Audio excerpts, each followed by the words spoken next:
Part 4. They were at the central mausoleum.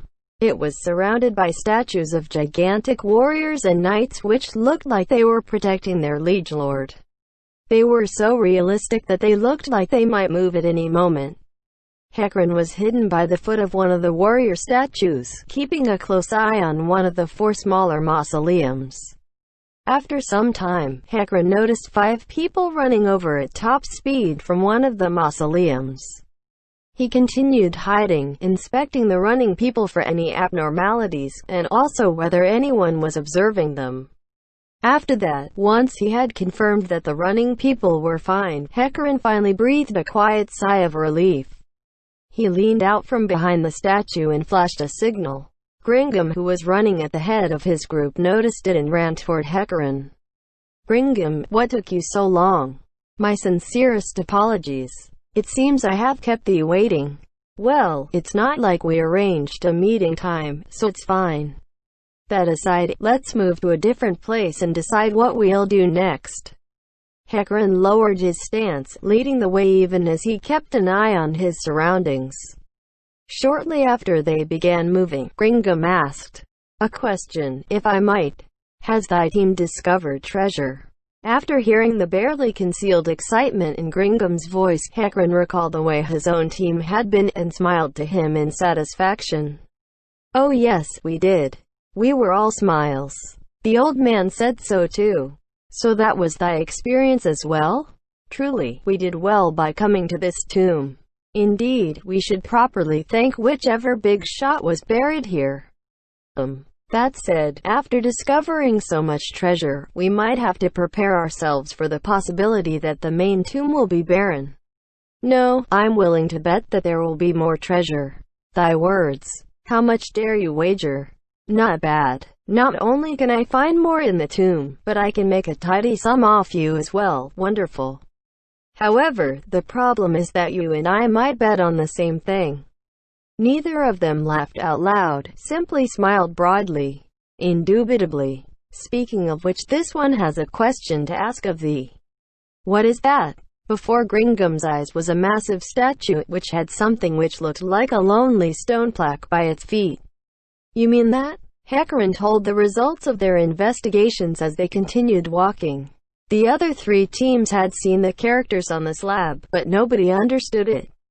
He had the faint hope that Gringam might be able to make sense of it. "It seems to be a stone plaque with symbols that look like language inscribed on it. Thou sayst the word like in a vague sense. Nobody understands that language. It's not from the kingdom or the empire's language, and neither does it seem to be any of the old languages from around here. It might not even be a human language. However, we did understand the number 2. "A number? Logically speaking, that ought to be the date when the mausoleum was built. But in that case, it would be far too small a number." Archie said it might be a riddle linked to these ruins.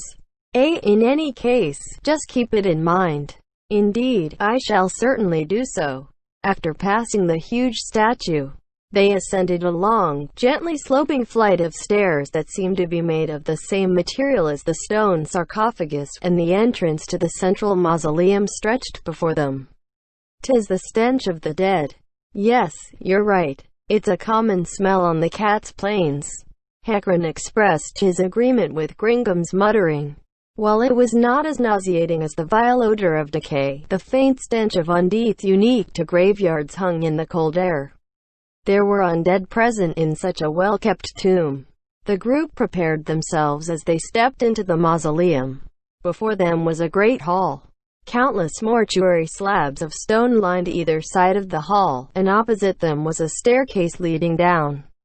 The door leading downstairs was wide open. A strangely chilling gust of ice-cold air flowed out from behind it. "This way." Led by Hecarim, Gringam's group descended the stairs. A burial vault lay at the foot of the stairs, with a set of doors straight ahead. It seemed to be the only one around. While it was more cramped than the room above the mausoleum, it was wide enough. Hecarim's companions in foresight, Aruya's Tenbu and Palpitra's group were all here. "Now then, what shall we do next?" The original plan was to split up here and investigate the interior, but after inspecting the mausoleums, do you have any other ideas? After saying so, Hecarim looked around at everyone else. It did not feel like anyone wanted to propose anything new. Was it desire, or just a simple trick of the light? He could not be sure what that glow in everyone's eyes was. Their faces were filled with excitement as they longed to rush into the depths of the tomb. In that case, I have a suggestion. We'll sweep the outside in a circle to check for hidden doors. The team leader might have spoken, but the team members did not look happy at it. After all, they had all seen the glittering prizes just now. Even if that opinion came from their veteran leader, it was very hard for them to go along with it. Surely, they must have imagined the treasure fleeing before their very eyes. How about it? We've checked the surface, but we can't say we checked it very thoroughly. There might be other routes hidden beneath the mausoleums, don't you think? Besides, we haven't checked the graveyard, have we? I believe what the revered elder is trying to say is that according to the songs of the bards about the great ruins, that is to say, the ruins of Sashal, there was a safe passage near the entrance which could take everyone straight to the heart of the area. Ah, Gringham. We've checked already, but unfortunately there aren't any secret doors in this room. Precisely. We're willing to take one for the team, so in exchange, we hope you'll give us a share of the treasures you find on this level. How about 10% from each other team? Also, if you find another level below, can we ask for the right to go in and look first? I have no objections to that proposal. The first to reply was Gringham. Shortly after that, Hecarim also expressed his agreement. All right, it seems nobody objects. By the way, how about you, Uzruth? Personally, I object very much, but it's only 10%, hardly a big deal. The old man laughed merrily at Aruya's barbed reply. It was Aruya who was displeased by having his acidic words completely disregarded. Ah, old sir. In that case, we have a request for you. We found a huge flag woven of precious metal threads in the mausoleum we investigated. We didn't bring it along because it was too bulky. Can we trouble you to help us bring it back? I concur with Hecarim's opinion. Though it shames me to trouble thee, I would be glad if thou couldst help us recover ours as well. Since it's that way, we'll leave ours to you as well. Aruya jerked his chin at one of the elves, and the skinny girl shakily unloaded a large piece of cloth she was carrying on her back and laid it on the ground. Understood. Is there anything else you wish to leave behind, or which you want us to take away? Nobody answered Palpitra's question. All right, then, we'll follow the suggestion just now and investigate the surface. You lot need to be careful too. However, if you find any valuables, feel free to leave them for us. Ha, revered elder. Gladly will we leave the monsters to thee, but regretfully, we will not leave so much as a single coin of treasure behind. The group chuckled, and then Hecarim asked everyone, then, shall we move out? The group accepted that suggestion immediately, and so they went forth. Their eyes gleamed with desire and expectation as they took their first step into the unknown ruins, the underground tomb. After opening the door in the room, a passage led straight into the depths. Perhaps they should have expected this, but the passage was very clean. This was a passage of stone with no mildew or algae growing on it. There were alcoves on either side, each filled with human-sized objects wrapped in funerary shrouds. There was none of the stench that was unique to corpses. There was just the cold, clear air, as well as a smell like that of the dead.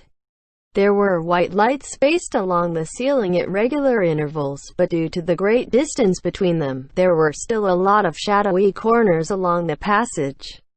While it did not affect their travels, the dimly lit lamplight made them wonder if they had missed something. Moving without preparing illumination seemed quite dangerous. Robert, is there an undead reaction from that body? No, none at all. Really? Archie replied, and then walked over to a wrapped corpse, slicing the shroud open with a dagger. After seeing her actions, two of the men from the group stepped forward to help expose the cadaver underneath the shrouds. Judging by the height and physique, it's most likely human. And a grown male. He's not wearing clothes, so we can't tell which era the ruins came from. Still, these ruins really are a mystery. We can't tell its age from its architecture or the burial styles. For all we know, these ruins might be from over 600 years ago. If that were really the case, then this would be a historic find. Perhaps that topic might have been interesting to an academic, but they were here to work. As Hecarim and Gringham stared icily at them, the three quickly added, "These ruins' date of construction and background are still a mystery, after all." Understood. Can we move on now? I want to kill monsters. The somewhat displeased Maruyama expressed his agreement with Hecarim and Gringham, and the group continued forward again. However, they stopped again after taking a few steps. Everyone drew their weapons, steeling themselves for combat. The sound of bones rattling came from ahead of them. They could see undead creatures running at them from ahead under the illumination of the ceiling lights. As the distance between them shrank and they saw what they were up against, a commotion rose from the shocked workers, as though they had seen something they did not dare believe. "Oh come on, are you kidding me? Oi, seriously? Are those really skeletons?" The moment someone mentioned the names of those monsters, their laughter exploded forth uncontrollably to fill the entire passageway. Oi. No matter how you look at it, skeletons just won't be enough, right? There's all of us over here. Skeleton-type monsters did not vary too much in appearance, and sometimes one might not be able to tell them apart at a glance. However, judging by the impression they gave, the workers were certain that these were just ordinary skeletons. If this is supposed to be a recon force, then they ought to be sending stronger monsters. I've got it. Either nobody's in charge of these ruins, or the opposition can't gauge our strength, or they're stupid enough that they haven't discovered the intruders yet. Everyone's laughter continued. No, skeletons are just too far-fetched. For all we know, the treasures of these ruins are only in the mausoleums above. That would be terrible. Skeletons were far too weak in comparison to these workers, who were comparable to mithril-ranked adventurers. In addition, they were fewer in number than the workers, so they had no idea what the opposition was thinking. Faced with the 6 skeletons blocking their path, everyone looked at each other, not knowing who should go first. "Count me out." Maruyama clearly stated his opinion, and everyone could understand how he felt. "Then I shall go." After that, Gringham strode forward. There was no telling what was going through the skeletons' empty heads. Did they think the lone warrior had been cast out of his group? Or something else? The skeletons attacked at once, and then his cleaving axe and shield easily smashed them to bits. It had only taken the space of a few seconds. No, in fact it had been even less than that. After shattering the 6 skeletons and treading their remains underfoot, Gringham sighed tiredly. It was not because he had been fatigued by battle, but because he was very disappointed by the fact that after coming to these unexplored ruins, which were a worker's dream, the very first battle, which was supposed to add color and flavor to this adventure, had turned out to be against skeletons, the lowest ranking of the undead. He found it quite sad. Pathetic. Skeletons are just skeletons, after all. That said, don't get careless. Consider that more powerful undead might show up, and advance while staying alert.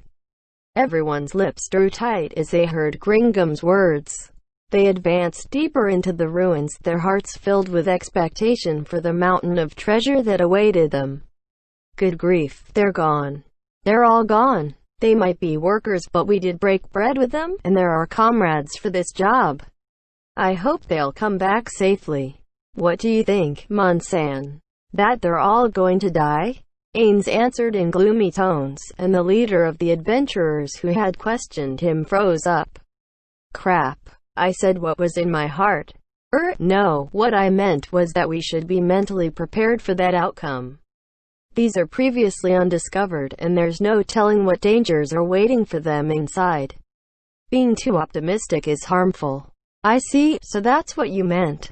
Thanks for your concern. I thought I was being pretty stiff. Did that actually pass muster? I feel pretty good about this. The leader was probably nodding non-stop, because those words were spoken by an adamantite-ranked man, so he was blindly thinking the best of him. It would seem that Ains's efforts he had been as friendly and approachable as possible during their journey to Nazareth had borne fruit, given their favorable attitude towards him. Then, in keeping with the plan, I will go rest first. Ains headed for his naturally. He shared it with Narburl tent. Since it was some distance away from the other tents, he knew some people had been spreading rumors that it was because he did not want certain sounds to be heard by others. In fact, the adventurer's leader had told him that just now. Compared to the workers, the leader seemed to want to become closer to Mon, who was a fellow adventurer, which was why he had told him what he had heard from the workers. Ains and Narbrol entered the tent together and closed the flap, and then, just in case, they checked around outside. Nobody seemed to be paying attention to them. In fact, they seemed to be deliberately trying not to stare at Ains. While people call this a love nest, I guess I was right to not deny it right away. That way, they won't be suspicious of why we pitched our tent so far away, and they won't pay undue attention to us or come near this place. He might have lost some things, but he had gained much more in return. Ains took off his helmet, exposing his skeletal face. Now then, Nape. No, Narbrol, I will be returning to Nazareth.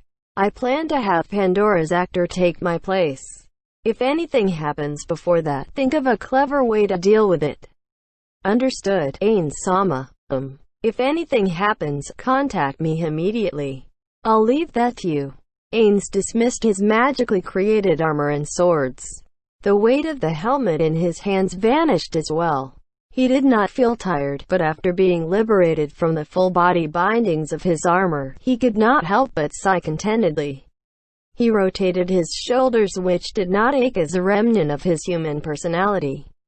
Good grief. He felt that the lingering shreds of his human feelings were an impediment to him. If he could calmly deal with all his problems, perhaps his present circumstances would be different. But if he did not have the remnants of his humanity with him, would he still cherish the great underground tomb of Nazareth? Perhaps his thoughts as the human being Suzuki Satoru and his fond memories of his friends would have vanished with it. Ains smiled bitterly as he cast a spell. There was no part of his mind that still pondered the question of his humanity. Ains was not a great enough person to worry about 2 or 3 problems at the same time and what he should do about them. He ought to be focusing on the task at hand and discarding everything else. The spell he cast was greater teleportation. Because he was wearing the ring, Ains bypassed the barrier deployed over Nazareth and arrived immediately at the chamber before the throne room. Welcome home, Ains-sama. Right after that, a melodious female voice greeted him. I've returned, Albedo. The deeply bowed woman raised her head, and a smile like a flower blooming spread across her ravishing features. As he saw the look of loving adoration in her eyes, Ains felt itchy all over and he wanted to roll around on the ground. However, he could not act in a way which did not fit Ainsul Gown, sovereign of the great underground tomb of Nazareth. In order to suppress the weak, lingering emotions within himself, Ains deliberately coughed, something that his skeletal body should not have required. If all is proceeding according to plan, the invaders should be coming soon. No, perhaps they have already arrived. Have the welcome preparations been made? They are flawless. I am certain we will be able to entertain our guests. Is that so? Albedo, I look forward to the reception you have prepared. Ains entered the heart of Nazareth. The throne room. Albedo was a step behind him, but soon caught up. Ains had given Albedo an order concerning the intruders this time round. He had expressed the desire to observe the performance of the defenses she had erected under live battle conditions.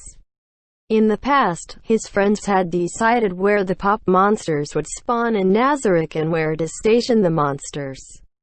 His friends' arrangements were flawless. But now that the situation had changed, there was no guarantee that there might not be a better way.